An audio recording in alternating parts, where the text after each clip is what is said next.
All right, y'all, what is going on? Back with another video. It's been a minute since I've done one of these, but it's always an awesome time to make a video and talk to you guys. It is Friday. It is a beautiful day out here. Hopefully the weekend holds up this way, but it's calling for rain, so I guess it'll be time for more gaming, right?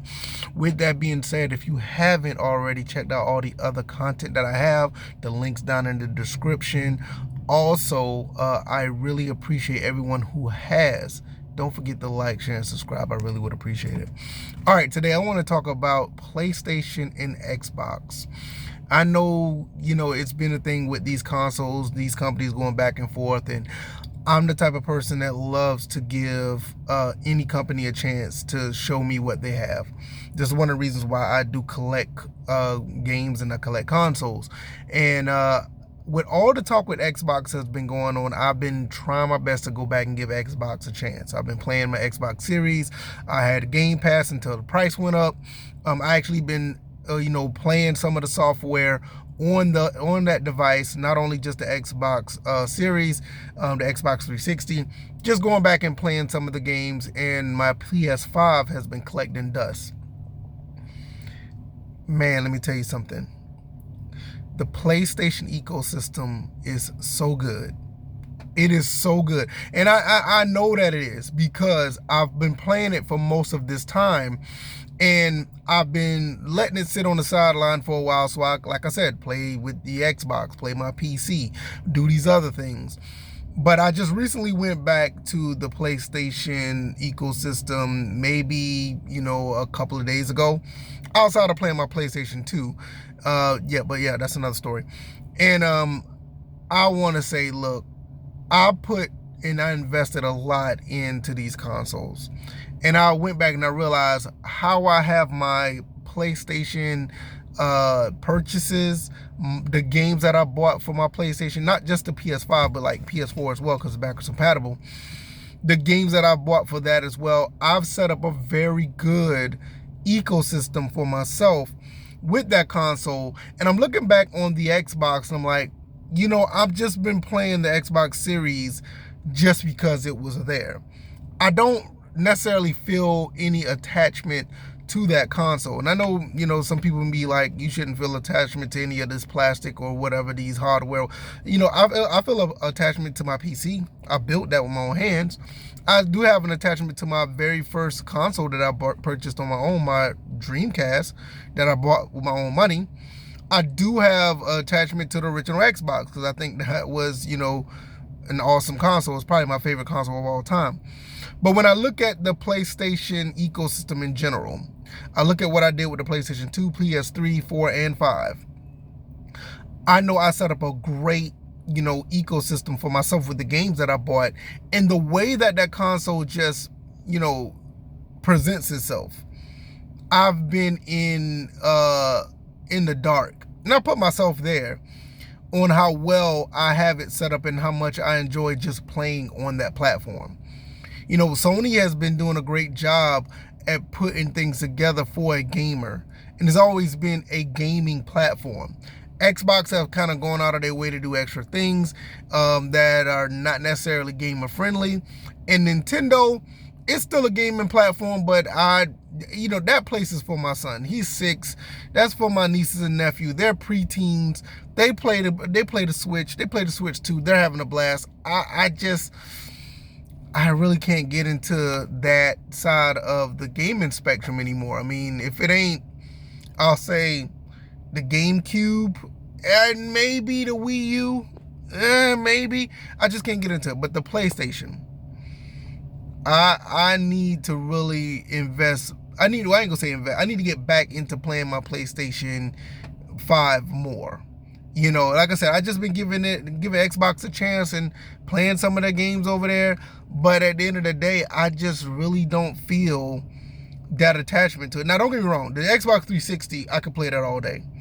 But anything after the 360, I'm like, this is not, I will say this, it doesn't feel like a gaming device anymore. It just don't. The Series, the Xbox One, they don't feel like gaming devices to me. But I really like I think they're very, intuitive. I like what they got going for themselves. But I just don't feel like it's something that is a gaming device. For me, when I play with the PlayStation and the way it's set up, you go through PlayStation Plus, you look at the classics, you look at the games that they have on sale, the games that they're selling, and you look at it and it's like, yo, you really feel like you're buying something that has some form of an attachment to, you know, your purchase and to the hardware. Xbox, and I think they put themselves in a hole when they did this. I think Xbox more or less just basically say, hey, we're just going to put these games out here and you can play them anywhere. Because I could literally take my Xbox and I'll double down and I'll go play it on a PC. Or I can even play it on this phone that I'm talking to you right now, like through the cloud. And I'm sitting there like, it just don't feel like it has any sense of brand attachment. I don't feel like I'm playing an Xbox. I just feel like I'm playing a game. Even with third-party titles, I still feel like I'm playing a PlayStation, you know? And I just look back at it and I'm like, this is very unfortunate.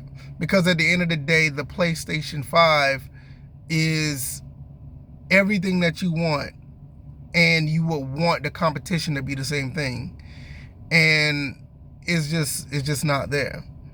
You know, and it's, like I said, it's very unfortunate that it's like that. But I will say that when it comes to the PS5, playing PS4 games on there, even if you do have PlayStation Plus, going back and play some PS3 games through the cloud, some PS2 classics, even if you have some of the older consoles like I do, the PS3, the PS2, the PS1, going back and playing those games on all of those platforms, just a PlayStation in general, and the ecosystem just feels right. It feels like you belong. Xbox just feel like it's out there for everybody. Nothing feels exclusive. Nothing feels like you are a part of having a device that means something. You know, one thing, and I'll probably talk about this at another time, there's a cultural feeling behind having these consoles. And I think Xbox has lost that. And I really believe that they lost that at the end of the day. And I hopefully that they will, well, I ain't gonna say hopefully they will. I don't think they'll ever get it back. I think they're done when it comes to trying to have some type of culture of having an Xbox. The original Xbox had a culture. The 360 had a culture you wanted to be a part of. And PlayStation has just continued to lean on that from the PlayStation 1 days. They're still leaning on that culture. I think the main thing that kind of hurts PlayStation a little bit, they are putting their games on PC. But I think it's still a good thing that they are, because it's not like they're putting them there day one like Xbox. But at the end of the day, like I said, man, playing on PlayStation, man, I've been playing on it for the past few days. I went back to it again, and it is, the way I got it set up is fantastic. I think I'll talk about this later on tonight. I'll probably go live and talk about this. Hopefully you guys will come through and we'll talk about it.